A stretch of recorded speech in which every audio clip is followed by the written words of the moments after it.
पकड़ लो इसे। क्या? चले, मैंने क्या किया? जितने कमरे सब पे छापा मारो जल्दी।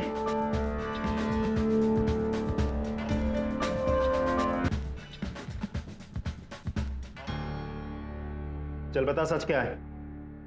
साहब कुछ मांडुली, आप बस बोलो, इस केस को यहीं पर सेटल करते हैं ना? अच्छा, विजय को जानती है? उसने तेरे कारनामों के बारे में सब कुछ बता दिया है। देख, जो कुछ भी जानती है ना सच सच बता दे, भलाई इसी में है तेरी। क्या साहब, आप कुछ भी बोलते हो? मैं धंधा चलाती हूँ, सब कुछ सावधानी से करती हूँ। वो विजय, वो जो कुछ कह रहा है ना वही करता होगा, मेरा उससे कोई लेना देना नहीं है।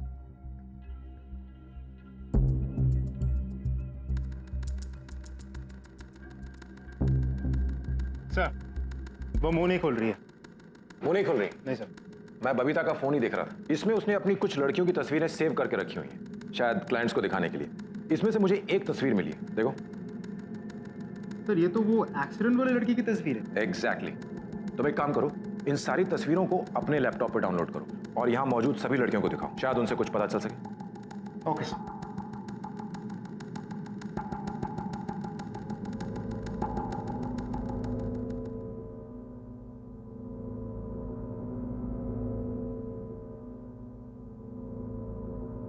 इस लड़की को पहचानती हो? हाँ। हमें बता सकती हो लड़की कहाँ मिलेगी?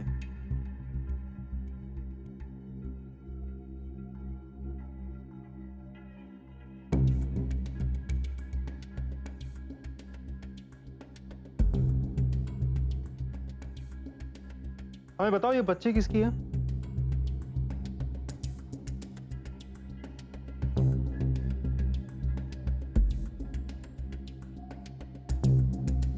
बेटा डरो मत, इधर आओ।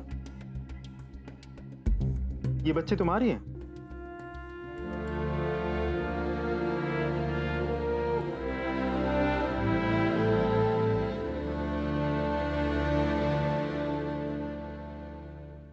देखो बेटा, जो भी बात है हमें साफ साफ बताओ, घबराने की जरूरत नहीं है। डरो मत, तुम्हें और तुम्हारे बच्चे को कुछ नहीं होगा। बताओ। वो मैं और बाकी लड़कियां।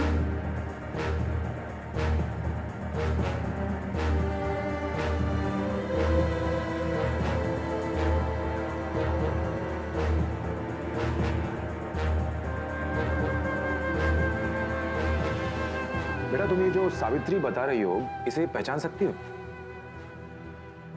श्रीराम सर। एक स्केच आर्टिस्ट अरेंज करो और इनके साथ बैठकर के सावित्री और उसके परिवार वालों का एक स्केच बनवाओ। उसके बाद ये स्केचेस बबीता के सामने रखो, देखते हैं फिर उसकी जबान कैसे नहीं खुलती।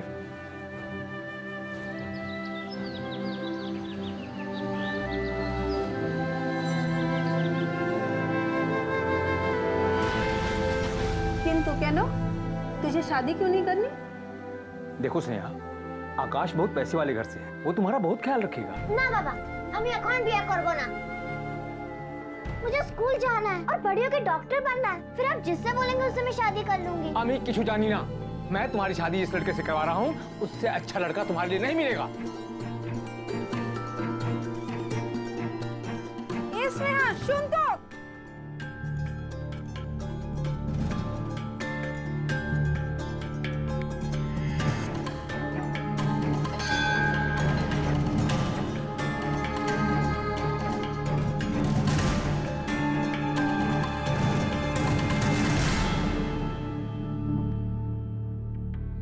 बेटा क्या बात है, तुम बहुत परेशान दिख रहे हैं। ये लो प्रसाद खाओ।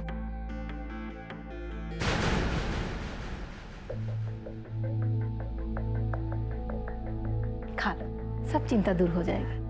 खाओ।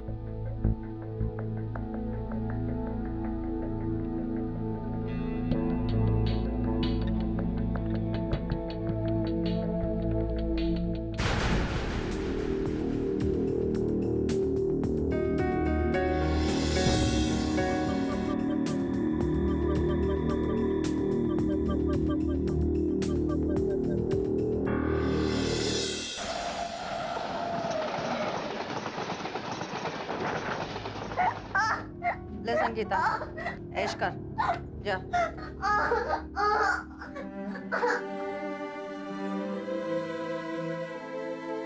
अरे स्नेहा, तुम यहाँ क्या कर रही हो? दीदी कुछ समय के लिए मुझे अकेला छोड़ दीजिए।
शालू बेटा, और कितना टाइम लगेगा?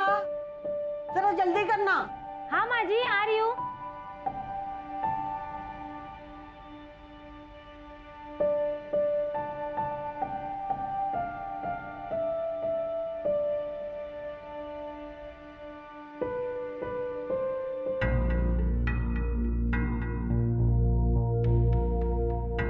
ये लीजिए माँ जी।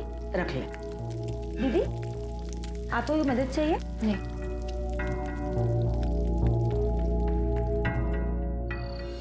भैया, ये सब्जी लीजिए, दीदी ने खास आपके लिए बनाई है।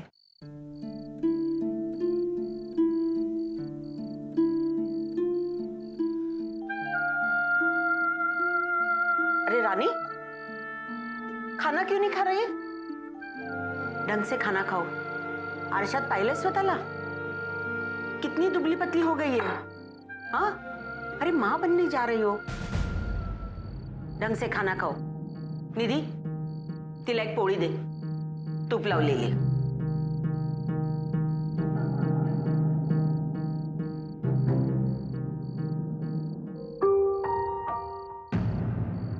चलो जल्दी से सो जाओ। इस हालत में टाइम पे खाना और टाइम पे सोना चाहिए। अपनी नहीं तो अपने होने वाले बच्चे की फिक्र करो। चलो सो जाओ।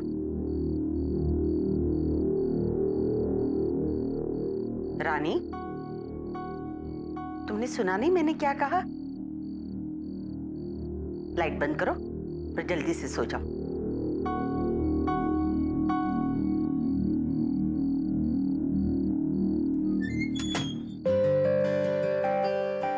दीदी बिल्कुल नींद नहीं आ रही है। वो स्कूल वाली कहानी सुनाओ ना। लेकिन माँ जी ने सोने को कहा ना।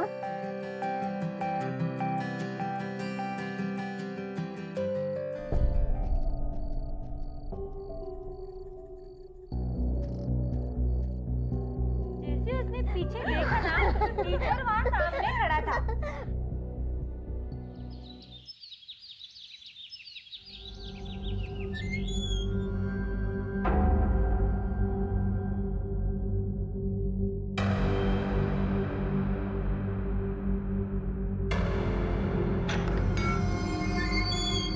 कहाँ जा रही हो स्नेहा?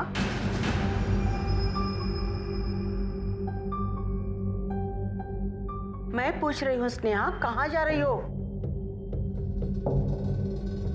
मैं वो अरे अरे स्नेहा, तुम बाहर कहाँ जा रही हो?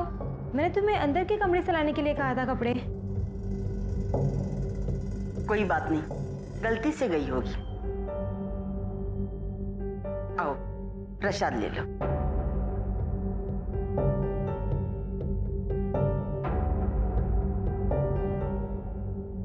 रानी कहाँ है? वो अंदर कमरे में। ठीक है।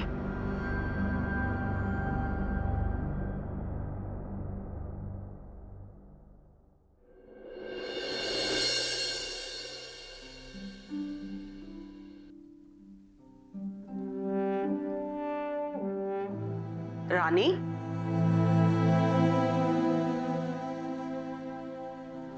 आज का दिन तेरे लिए बहुत ही खास है। आज मैंने बाप्पा से तेरे लिए खास प्रार्थना की है। बिल्कुल काळजी करू नकोस। निधि तुझे संभाल कर हॉस्पिटल लेके जाएगी। ले प्रसाद ले ले।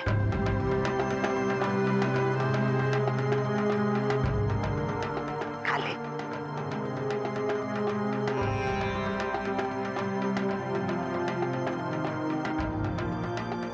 भारत में लड़कियों के लिए शादी करने की कानूनन उम्र 18 साल है, लेकिन इस घर में 4 नाबालिग लड़कियां गर्भावस्था में रह रही थी। सवाल था क्यों? इतनी कम उम्र की लड़कियों का गर्भवती होना एक गंभीर विषय था।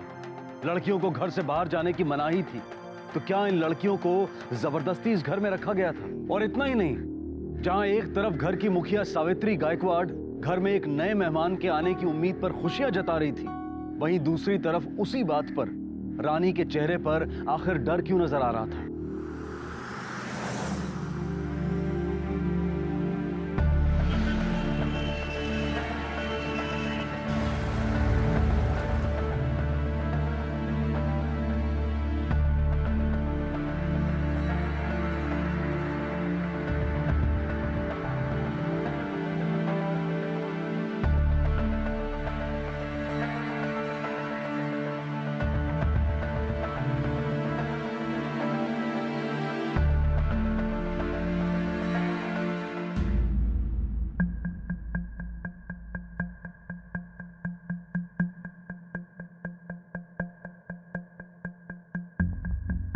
लड़का है।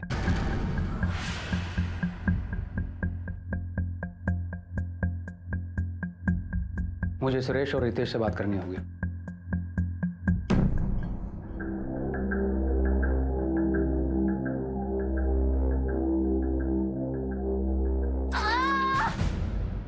रितेश, ये तो निधि की आवाज है।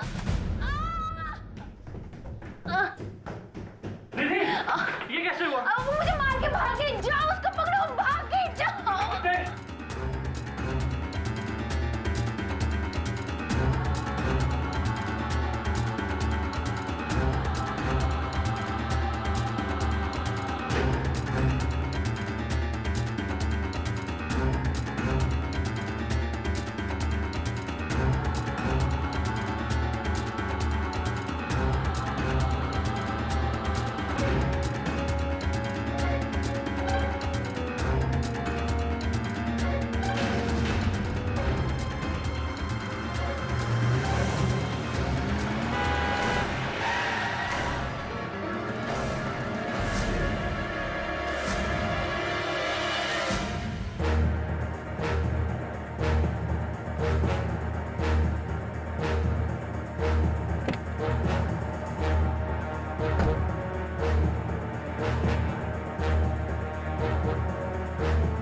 रितेश, निकल निकल निकल।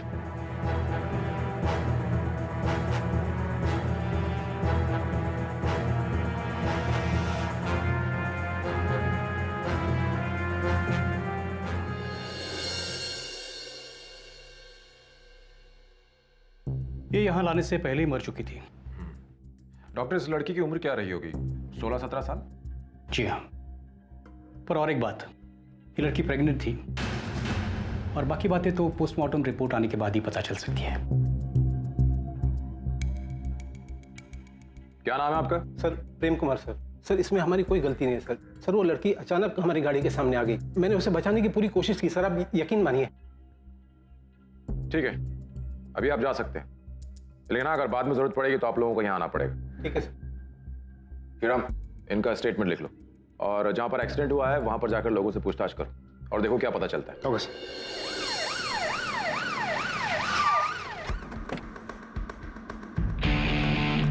Joshi, yes sir. तुम उस तरफ देखो, मैं यहाँ देखता हूँ। जी सर।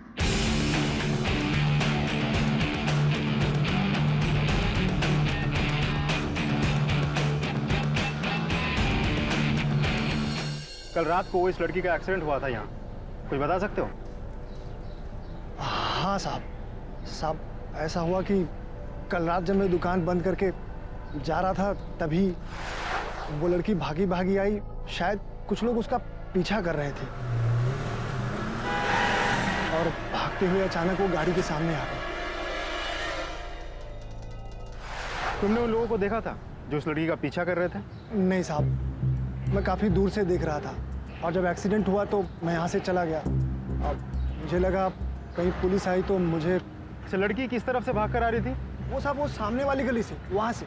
वो वाली गली? हाँ साहब वो सामने। ठीक, चलो देखते हैं।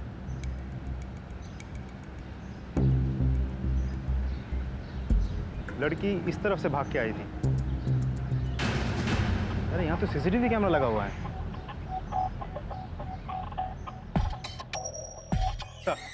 जिस जगह पर एक्सीडेंट हुआ था वह बिल्कुल पास के एक बिल्डिंग में सीसीटीवी कैमरा लगा हुआ है। ये रही उसके फुटेज।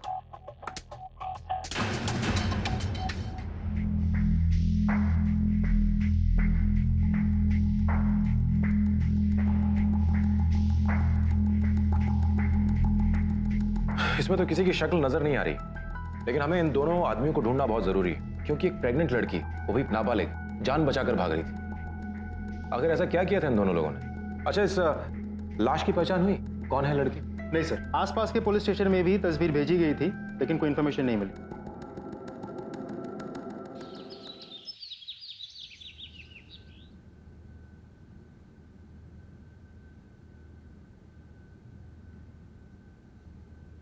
शालू दीदी। हाँ बोलो। शालू दीदी। हाँ बोलो ना। ये रानी दीदी कहाँ है? अब वो वापस क्यों नहीं आई? और ये निधि दीदी को भी सिर पे चोट लगी है। क्या हो रहा है ये सब? कुछ नहीं स्नेहा, रानी कहीं गई है ना, वो आ जाएगी वापस, तुम चिंता मत करो। क्या बातें हो रही है?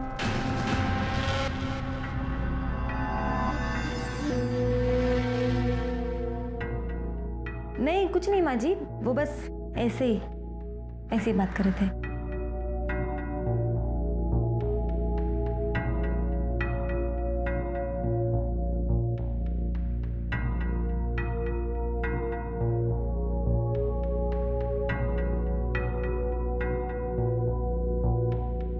Postmortem report sir.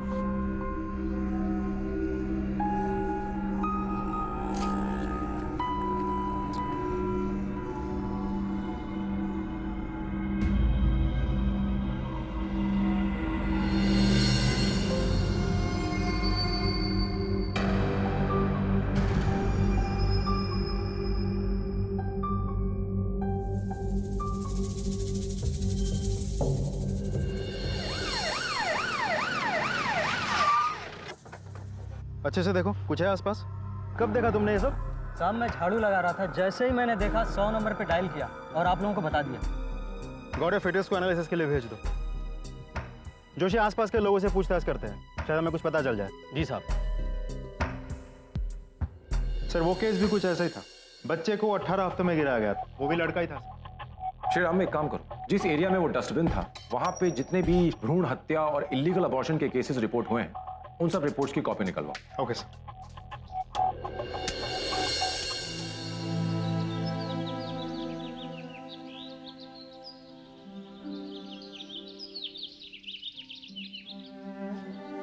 परी, बच्चे का ध्यान रखना, ठीक है? और तुम्हारा भी।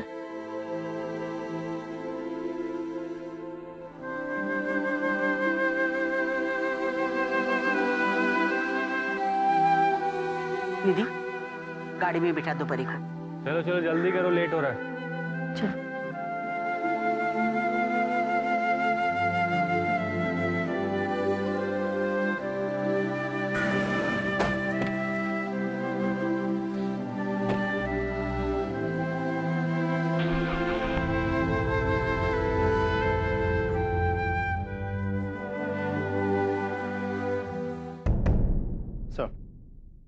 ये उस एरिया में जितने भी पुलिस स्टेशन हैं, वहां पिछले 2 सालों में जितने भी भ्रूण हत्या के केसेस दर्ज हुए हैं, सब उनके फाइल्स हैं।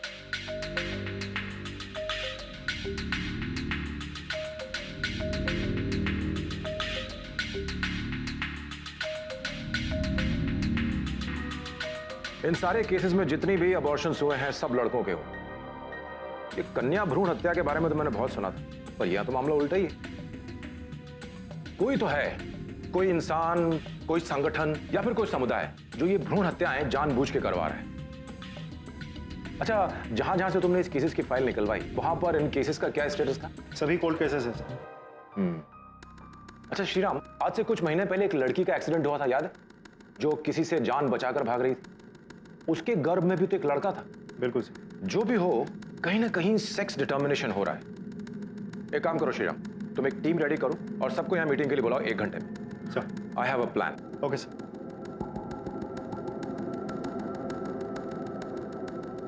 ये वो सारे इलाके हैं जहां पर मेल फिटसेस पाए गए थे। यानी इसका मतलब ये हुआ कि इस इलाके के बीच में ही सेक्स डिटर्मिनेशन हो रहा है। अब आपको करना यह है कि इस इलाके में जितने भी मैटरनिटी हॉस्पिटल्स हैं वहां जाना है और पता करो कि कौन से डॉक्टर्स ऐसे हैं जो समाज के सामने तो सीधे बनते हैं लेकिन बंद दरवाजे के पीछे सेक्स डिटर्मिनेशन का धंधा चलाते हैं। आप लोगों को जोड़े बनाकर जाना है, पति पत्नी के। औरतें सब गर्भवती लगनी चाहिए।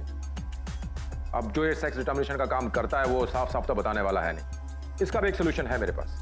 पैसे का लालच दो, पैसे से अच्छे अच्छों का मुंह खुल जाता है। All clear? Yes sir.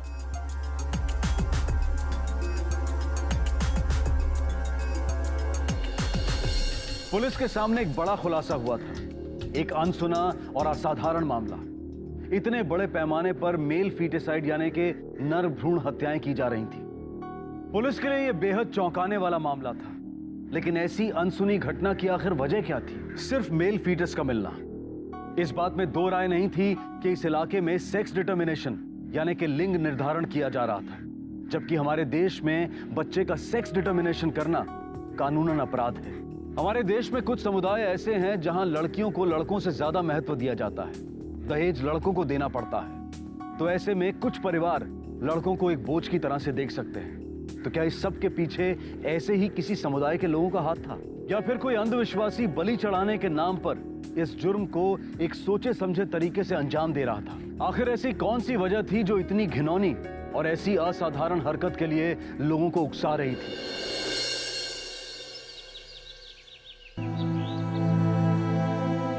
ये गोली ले ले, पानी देती हूँ। जब पेट से होते हैं ना तो ऐसा दर्द होता ही है। अपने बच्चे के लिए ऐसी तकलीफ तो सहनी पड़ती है।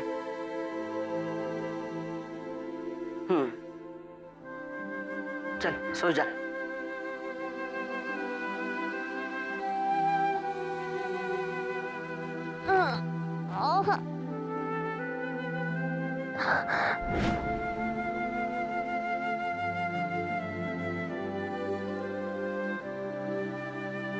स्नेहा भात खाচ্ছিস না কেন? মা পেটে ব্যথা হচ্ছে। क्या हुआ मेरी बेटी को? बाबा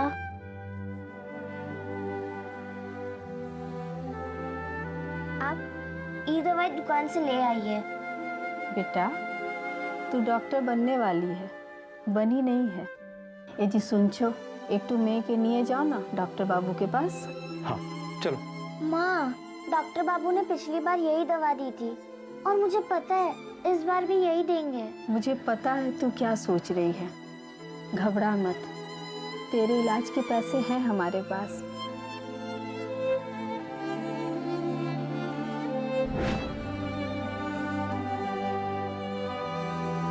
माँ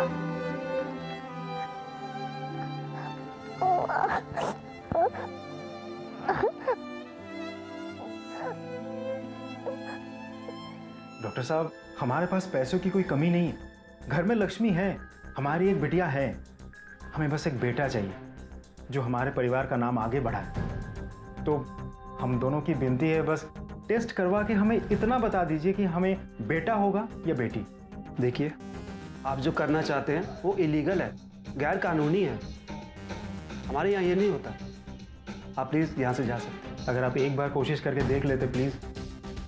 नहीं, बोला ना, ये नहीं हो सकता। ठीक है, चलो।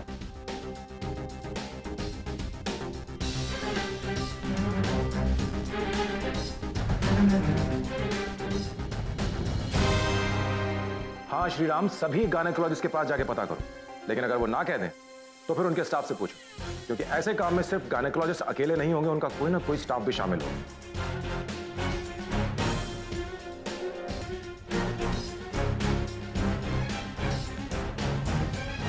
अच्छा ठीक है।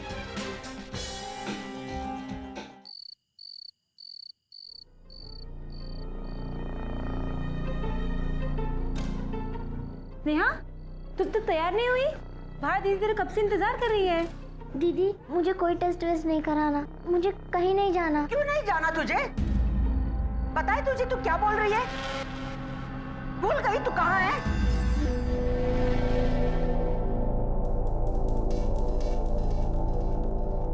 क्यों गुस्सा दिलाती है तू मुझे? तुझे पता है ना मैं जो कुछ कर रही है तेरे भले के लिए कर रही हूँ।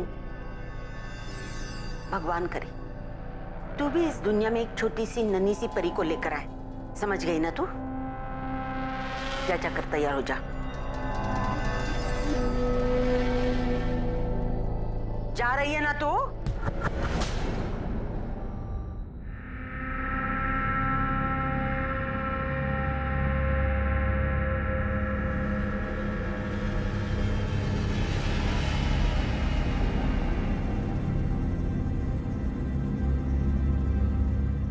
मुबारक हो, लड़की है, फिक्र की कोई बात नहीं।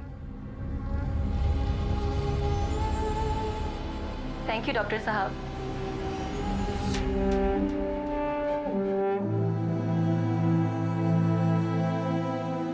देखा, डर रही थी, लड़की है ना। स्नेहा के पेट में एक छोटी बच्ची पल रही थी और उसे इस बात का अंदाजा था कि शायद उसका गर्भपात नहीं करवाया जाएगा, लेकिन फिर भी स्नेहा डरी हुई थी। क्या स्नेहा के डर की वजह मां बनने की जिम्मेदारी थी या वो अपनी बच्ची को लेकर चिंतित थी? सावित्री के बर्ताव से यह साफ जाहिर था कि उसे नवजात बच्चियों में दिलचस्पी थी। आखिर क्या होने वाला था इन बच्चियों के साथ? दूसरी तरफ पुलिस घास के ढेर में सुई खोज रही थी, लेकिन जब तक पुलिस इस केस को सुलझाती उतने वक्त में न जाने कितने अजन्मे शिशुओं की जान खतरे में थी। देखिए, मैं आपकी परेशानी समझ सकता हूँ, इसलिए मैं सिर्फ आपके लिए ये काम कर दूंगा, लेकिन एक शर्त है, आप इसके बारे में किसी से बात नहीं करेंगे। नहीं नहीं जी, बिल्कुल नहीं। और हाँ, इस प्रोसीजर के 35,000 रुपये लगेंगे। समझो मिल गए। पाजी तुझसे सिर्फ ये दसो आना कब है? अभी करें? नहीं नहीं, अभी नहीं, आप रात को 11 बजे आइए, मैं आपका इंतजार करूंगा। ठीक है जी, मेहरबानी। चलो आराम से।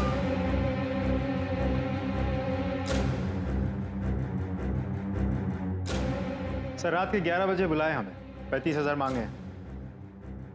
ये डॉक्टर साहब MBBS और MD की डिग्री लेके बैठे हैं, आज इनको एक और डिग्री देते हैं। आइए आइए। डॉक्टर साहब आप अकेले ही हो क्या? आपके साथ और कोई नहीं है? हाँ, अभी तो मैं ही हूँ। वैसे इसके लिए मैं खास स्टाफ रखता हूँ, लेकिन आज जरा वो छुट्टी पे है। लेकिन आप टेंशन मत लीजिए। मैडम आप लेट जाइए प्लीज।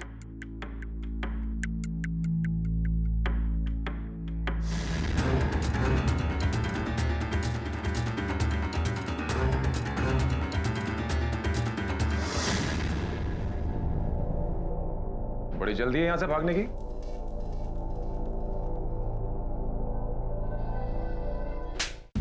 मैंने क्या किया सर? बता, तेरा इलीगल धंधा कब से चल रहा है? कौन सा धंधा सर? सर आज पहली बारी किया और आपने पकड़ लिया सर। सॉरी सर, गलती हो गई, माफ कर दीजिए। पहली बार गलती हुई है? डॉक्टर तू सच सच बता दे, नहीं तो तेरी इस डिग्री के साथ एक और डिग्री जोड़ दूंगा, 3rd डिग्री। बोलता है क्या? नहीं सर, दो साल से सर, दो साल से। सेक्स डिटर्मिनेशन और अबॉर्शन दोनों इलीगल तरीके से पिछले 2 साल से करता आ रहा है तू। और तूने जिन जिन लोगों के अबॉर्शन किए हैं उन सब ने हमें स्टेटमेंट दिया है, सब ने तेरा नाम लिया है, इसलिए झूठ बोलने की कोशिश मत करना। सच बता, सच बता। क्या बताऊं सर, वो मुझे तो बस काम के पैसे मिलते थे, वो मेरे पास कस्टमर लेकर आता था। वो कौन?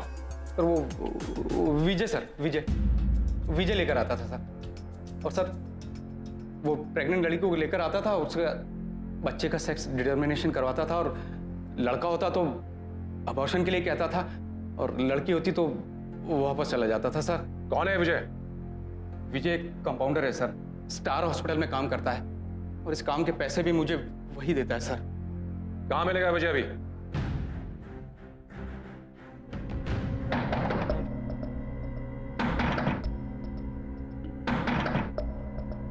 कौन है भाई?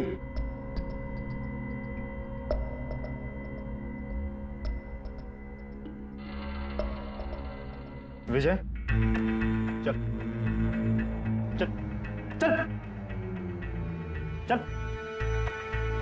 सब मैंने कुछ नहीं किया साहब।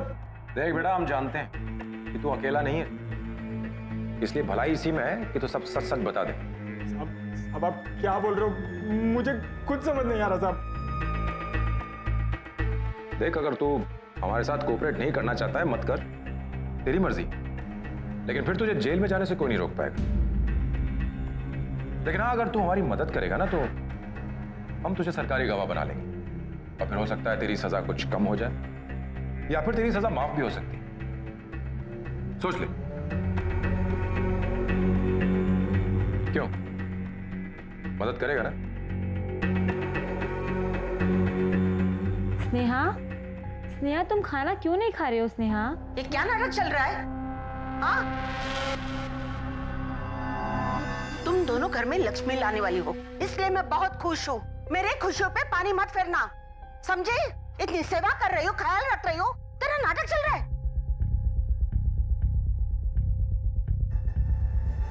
ले, खा ले। देख, मैं तुझे चोट पहुंचाना नहीं चाहती, तू मुझे इसके लिए मजबूर भी मत करना। वो भी तो पेट से है ना, वो रो रही है, चुपचाप खाना खा रही है ना, तू भी खा ले, वरना तू मेरा रुद्र अवतार देखेगी। ले, खाना खा ले।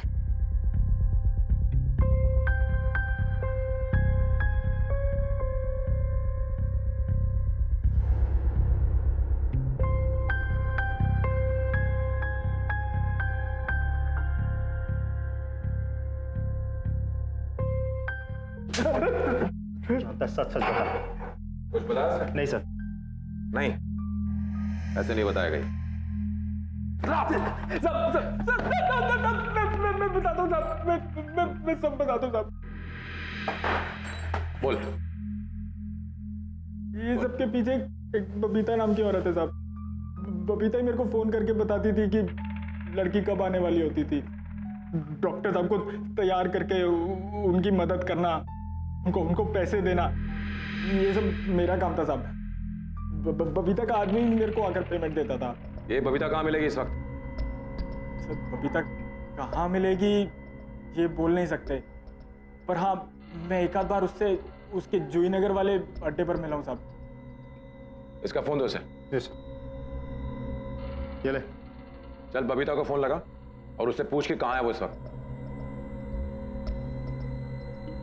स्पीकर पर डाल।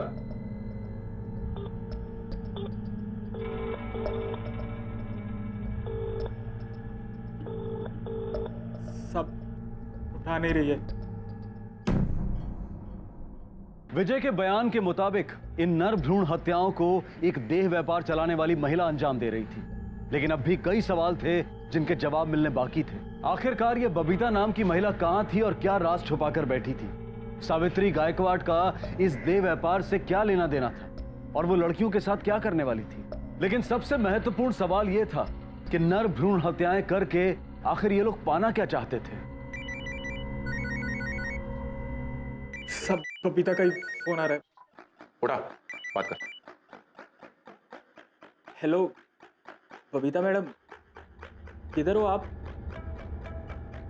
क्यों, तेरा को इससे क्या मतलब? हाँ, क्या मैडम, मैं सोच रहा था कि अभी आपके जूही नगर वाले अड्डे पे आऊं, आप कोई अच्छी लड़की दिखाती तो मजा आ जाता। वैसे तो मैं बाहर जा रही थी, अब तुझसे मिलके ही जाती हूँ।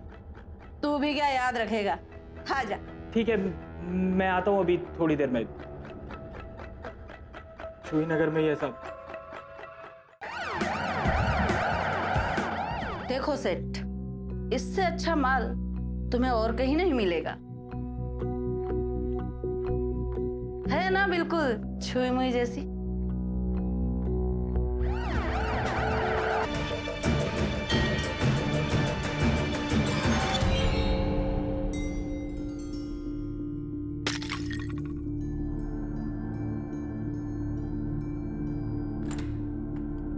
स्नेहा रुक।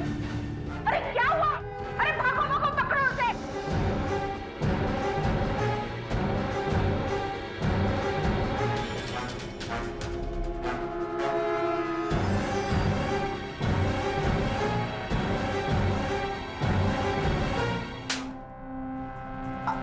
भागना चाहती है? भागना चाहती है यहाँ से? मैंने तुझे पहले भी बताया था कि मुझे गुस्सा मत दिला। फिर तूने सोचा ही कैसे? मुझे पता है कि तुझे तेरी फिक्र नहीं है, लेकिन मुझे है तेरे बच्चे की फिक्र, समझी? आइंदा भागने की कोशिश की ना तो मैं तेरे साथ क्या करूंगी मुझे पता नहीं है। मुझे सिर्फ तेरे बच्चे की फिक्र है। तेरी फिक्र करना मैं छोड़ दूंगी, समझी?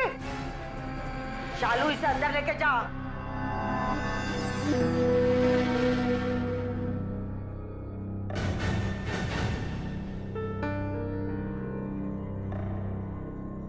और तुम दोनों, अगर इसने फिर से भागने की कोशिश की ना तो उसके हाथ पैर तोड़ दो। सिर्फ बच्चा पैदा करने के लायक छोड़ो उसको, समझे? किसी भी महिला के जीवन में गर्भावस्था एक अहम समय होता है, लेकिन अगर ना चाहते हुए भी किसी महिला को गर्भ धारण करना हो तो वही समय उसके लिए असहनीय हो सकता है। 14 साल की स्नेहा के लिए एक असंभव समय साबित हो रहा था। एक छोटी सी बच्ची को इतना दर्द सहना पड़ रहा था। स्नेहा नहीं चाहती थी कि जो कुछ उसके साथ हुआ है वही सब कुछ उसकी बेटी के साथ भी हो। क्या स्नेहा की तकदीर में भी रानी की तरह ही अंत लिखा था, या फिर उसकी बेटी के जीवन की शुरुआत अंधेरे में ही होनी थी? इसे पहचानती?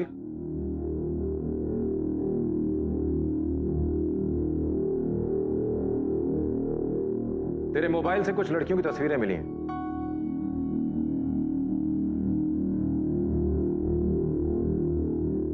सच सच बता दे कि लड़कियां कहां हैं, क्योंकि अगर हमें ढूंढना पड़ा तो तुझे बहुत भारी पड़ेगा। क्योंकि हम उन्हें ढूंढ तो लेंगे ही, लेकिन तू जिंदगी भर जेल में सड़ेगी। इसलिए सच सच बता दे। साहब, मैं अलग अलग जगह से धंधा चलाती हूँ। मेरे नीचे कई मैनेजर लोग भी रखे हुए हैं। कभी कभी लापरवाही की वजह से कोई लड़की पेट से हो जाती है तो हम उसे गायकवाड़ के घर भेज देते थे। सावित्री मेरी पुरानी दोस्त है। मैं उसे प्रेग्नेंट लड़कियों को रखने के लिए पैसे देती थी और चौथे महीने बाद हम विजय के जरिए उनकी सोनोग्राफी करवाते थे। अगर लड़का रहा होता तो हम उसे वहीं गिरवा देते थे, क्योंकि उससे हमें कोई फ़ायदा नहीं होता था, और लड़कियों को हम रख लेते थे। लड़कियों के बड़े हो जाने पर हम उन्हें बाहर बेच देते थे। 10-12 साल की कमली लड़की का बाहर गाँव में अच्छा दाम मिलता है साहब। अच्छा इन्वेस्टमेंट है साहब, इसलिए हम उनकी बच्चियों को पालते हैं। अब ये बता कि सावित्री का घर कहां है?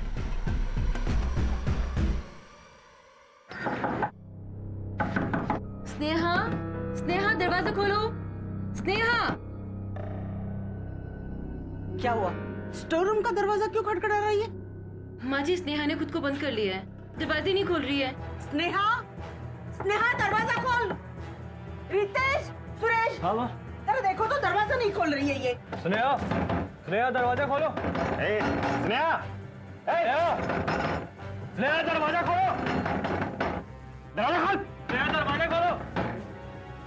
स्नेहा दरवाजा खोलो, दरवाजा तोड़ दूंगा। स्नेहा, स्नेहा, स्नेहा,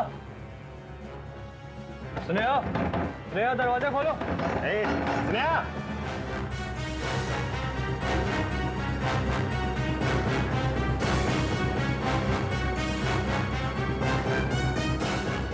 मैं जैसा रास्ता नहीं होने दूंगी।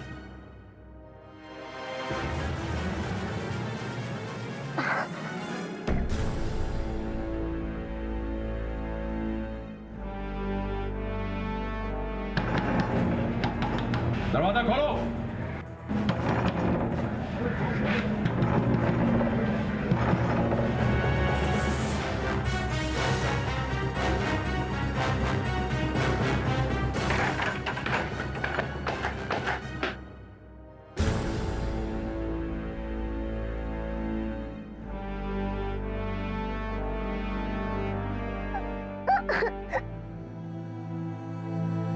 सर, लड़कियों को महिला आश्रम छोड़ दिया गया और उनसे उनके घरों का पता लेकर लोकल पुलिस स्टेशन में खबर कर दी गई है। Very good Shreya. अच्छा, वो लड़की स्नेहा, उसका क्या हाल है? सर, फिलहाल तो हॉस्पिटल में है, पर डॉक्टर्स कहते हैं बहुत जल्द डिस्चार्ज कर देंगे। गुड।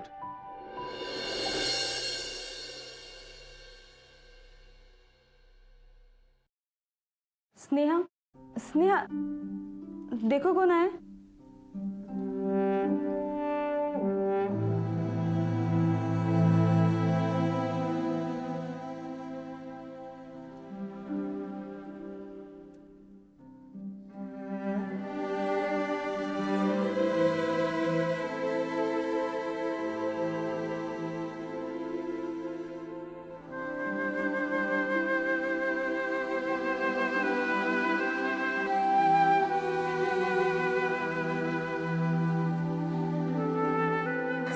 बेटा।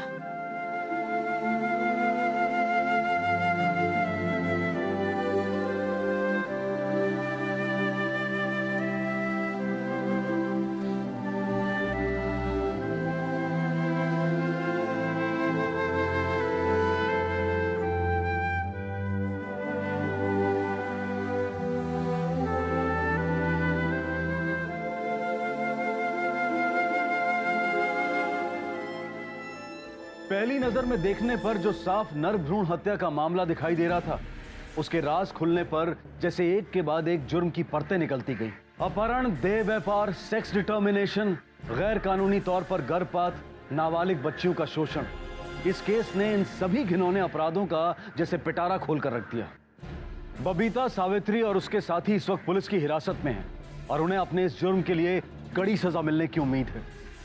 गौर करने वाली बात यह है कि ऐसे न जाने और कितने देह व्यापार के कारोबार देश में गुप्त रूप से चलते हैं और उन लड़कियों की आवाज कई बार कानून के कानों तक पहुंच ही नहीं पाती। कितने परिवार ऐसे होते हैं जो देह व्यापार में घिरी अपनी बेटियों के साथ पूरी तरह से संपर्क तोड़ देते हैं और उन लड़कियों के पास देह बाजार में रहने के अलावा और कोई रास्ता नहीं बचता। एक तरफ देवी की तरह पूजा और दूसरी तरफ उसके साथ ये सब। हम सब के लिए ये सोचने वाली बात है। इसी विचार के साथ मैं अनूप सोनी आपसे विदा लेता हूं। फिर मुलाकात होगी अगले एपिसोड में और खुलासा करेंगे एक और जुर्म का। तब तक अपना और अपने परिवार का ख्याल रखें और देखते रहें क्राइम पेट्रोल डायल 100। सबक एक को सीख हम सबको। जय हिंद।